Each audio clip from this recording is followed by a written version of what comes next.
हरियाणा के पूर्व मंत्री व थानेसर से विधायक अशोक अरोड़ा ने कहा कि भाजपा ने सत्ता व धनबल के आधार पर राज्यसभा चुनाव जीतना चाहा, लेकिन अंततः धर्म की जीत हुई है। उन्होंने तंज कसते हुए कहा कि भाजपा को तीसरा उम्मीदवार नहीं उतारना चाहिए था, लेकिन उनका प्रजातंत्र पर विश्वास नहीं है और इसीलिए उन्होंने चुनाव जीतने के लिए हथकंडा अपनाया। लेकिन संख्या बल के आधार पर जीत हुई और प्रजातंत्र भी यही कहता है। एक सीट कांग्रेस ने जीती, एक बीजेपी ने। संख्या बल भी यही थी।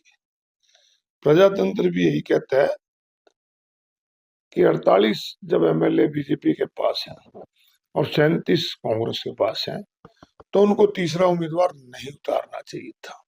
ऐसे पहली बार नहीं है।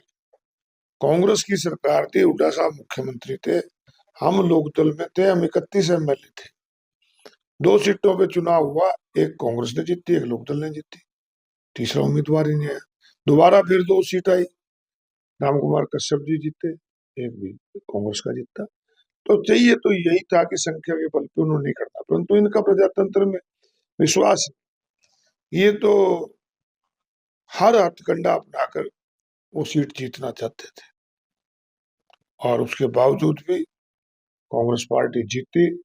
इन्होंने तो 4 वोट अनैतिक तरीके से, जो प्रिजाइडिंग अफसर था, रिटर्निंग अफसर, उसने जो रद्द की है, हम उसके खिलाफ कल मामले को मिले। मैं खुद काउंटिंग एजेंट था। उन्होंने 2 वोट्स ऐसी थी जिनको एक बार नहीं 6 बार वैलिड किया और बाद में इनवैलिड कर दी। तो इस प्रकार से सत्ता बल और धन बल से ये प्रजातंत्र को खत्म करना चाहते थे, परंतु फिर भी आखिर धर्म की जीत हुई। आप कह रहे हैं कि मैं काउंटिंग एजेंट था, तो आपके सामने खेला किसने खराब किया? खेला नहीं हुआ, बीजेपी ने करा खेला खराब। खेला तो जो 5 वोट तो क्रॉस करे उनको नोटिस हो गया।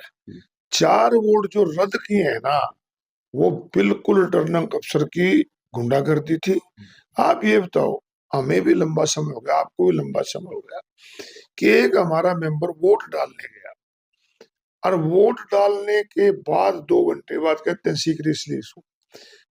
मैंने कल भी प्रेस में यही कहा था, आज भी कहता हूं कि इसमें जब कोई वोट डालने जाए, अगर कोई ऑब्जेक्शन होता है तो वोट वो कास्ट नहीं होती, वोट को बाहर रखा दिया जाता है, बैलेट बॉक्स में नहीं डलता। और उसके बाद उस पर जब तक निर्णय नहीं हो जाता, जब तक वो बैलेट बॉक्स में नहीं जाता। परंतु यहाँ तो बगैर निर्णय किए उसकी वोट रद्द कर दी गई।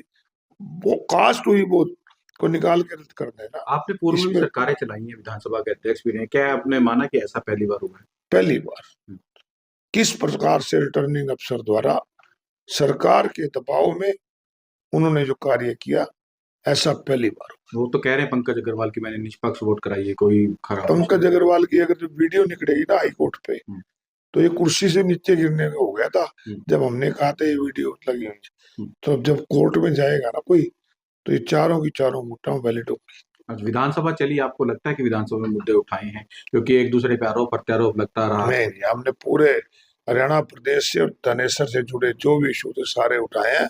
हमने 2 ध्यानाकर्षण प्रस्ताव पे भी चर्चा कराई। आयुष्मान तो एक बड़ा अहम इशू है, मरीजों से जुड़ा हुआ था, उस पर भी हमने चर्चा की। धान घोटाले पे भी हमने चर्चा की और गवर्नर एड्रेस में स्वयं 45 मिनट तक हमने सरकार को आईना दिखाया कि तुम कहते कुछ और करते कुछ। पूर्व मंत्री और थानेसर के विधायक अशोक अरोड़ा ने कहा कि रिटर्निंग अधिकारी का 4 वोट रद्द करना सरासर गुंडागर्दी है, क्योंकि रिटर्निंग ऑफिसर सरकार के दबाव में थे। अशोक अरोड़ा वाले विधानसभा सत्र में आयुष्मान व धान घोटाले पर धनाकर्षण प्रस्ताव पर चर्चा हुई।